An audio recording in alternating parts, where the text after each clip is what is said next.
Gaafiin keenya jalqabaa akkas jira. Jaalalli si qabee beekaa jira. Onneen koo qulqulluun har'a si jaalata.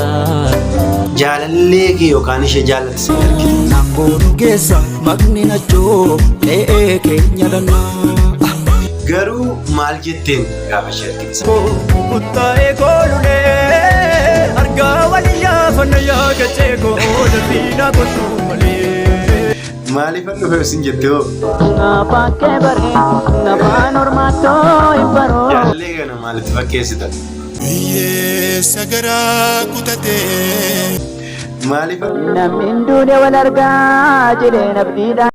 Addunyaa kanarraa hanga jiraatutti maaltu si raajeffachiisa?